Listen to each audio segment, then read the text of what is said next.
Hi guys, welcome back.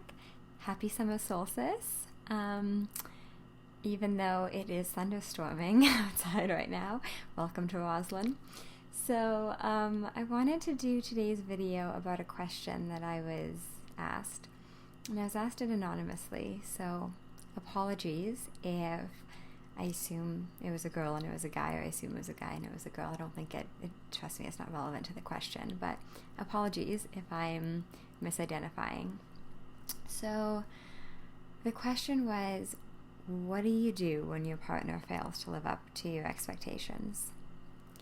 And this is such a great question, and why I wanted to do this video for you guys, because it's kind of the typical question that we hear in day to day. It's like, what do I do about this thing? Or what would you do about this thing? Or, it's kind of like this social conversation of, the magazines are telling us, TV's telling us, media's telling us, Facebook is telling us, here's what you do when X happens. And while you can find loads of relationship advice and loads of people's opinions on what to do and who you should listen to and what should be done about it, I want to go a bit deeper than that, which if you've seen my other videos, this is not going to surprise you at all. But I think it's important to go a bit deeper than just simply, what do you do when your partner fails to live up to your expectations? And go to, well, okay, but let's start with what expectations are. Because as far as I can tell, expectations are just thought taken as truth. And I know it's compelling to, because of consciousness, we take what's in our heads as the way things are. It's like, that's just the way it is. It's just the way it ought to be. And yet, really seeing, like, wait a second, I have expectations for someone, and yet, to me, they look completely valid, of course. So, like, I think my expectations are justified and reasonable and everything. And yet, if I were to take a poll and ask 15 of my friends, do you have the same expectation for a partner? I would get 15 different answers. Some would say, yeah, that's an absolute deal breaker, of course. Some would say, no, that it actually doesn't bother me whatsoever. Some would say, oh, well, I guess I would kind of care, but I'd really just be more interested in knowing, like, why they're doing that, behavior that's not living up to the expectations, and so on and so forth. And it points to the fact that expectations, especially in relationships, are not a real, solid, stable, fixed thing.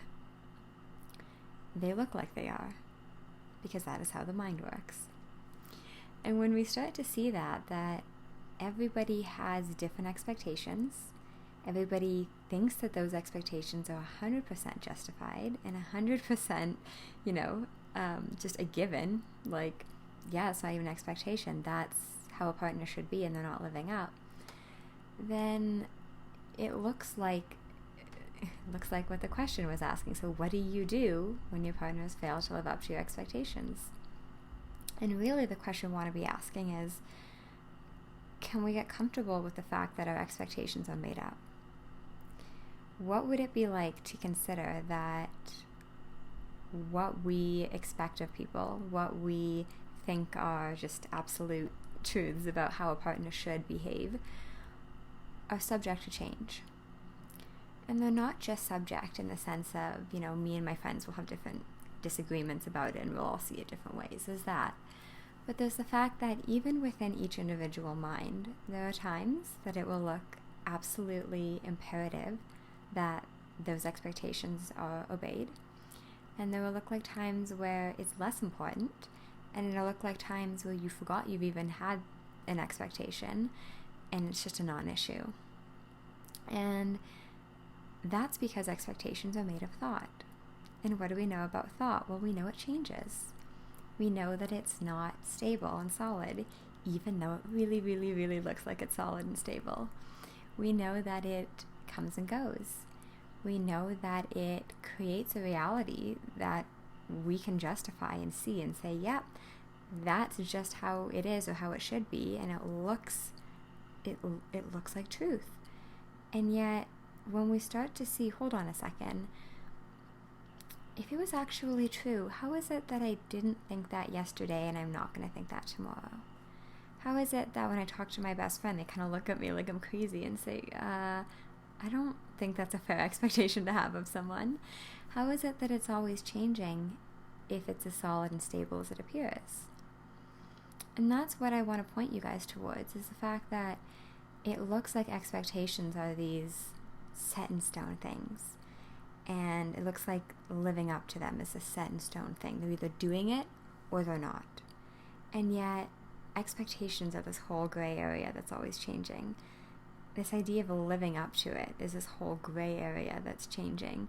What counts as living up to it? Is it 100% compliance? Is it more often than not? Is it 50-50? Is it, well, at least they do it some of the time? Like, that's all a gray area. And then there's the fact that we think that if someone's not living up to our expectations, or, the way that we want them to be, that we know the reason why.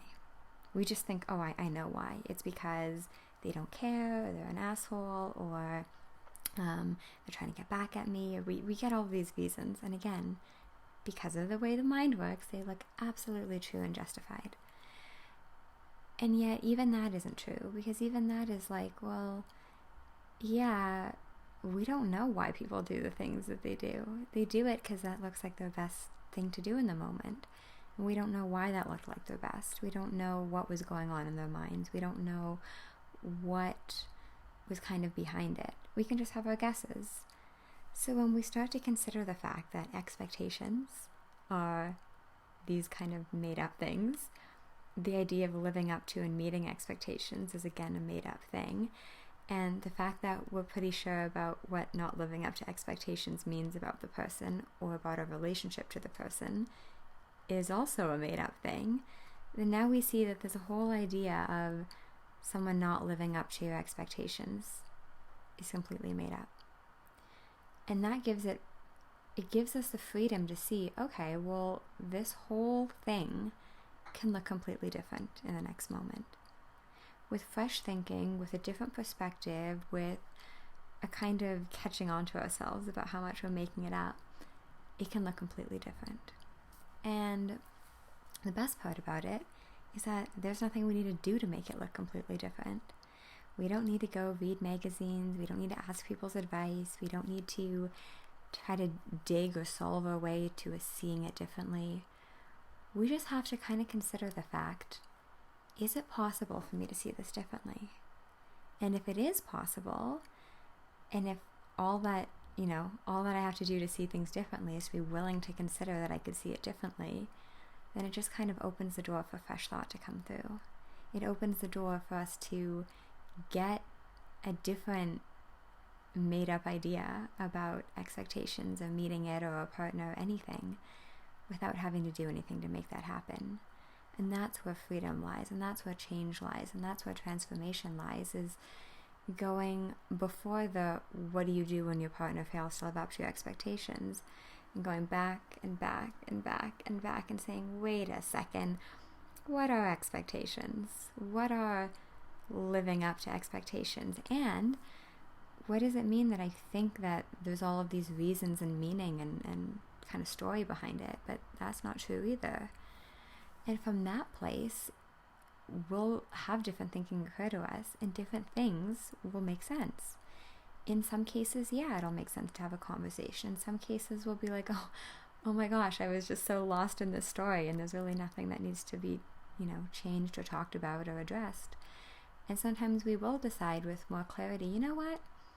I've done some thinking, and this is actually something that I'm not comfortable with having in my life, and that's okay too. Like, I can promise you that if I had a partner who was beating me, that I would 100% not tolerate it.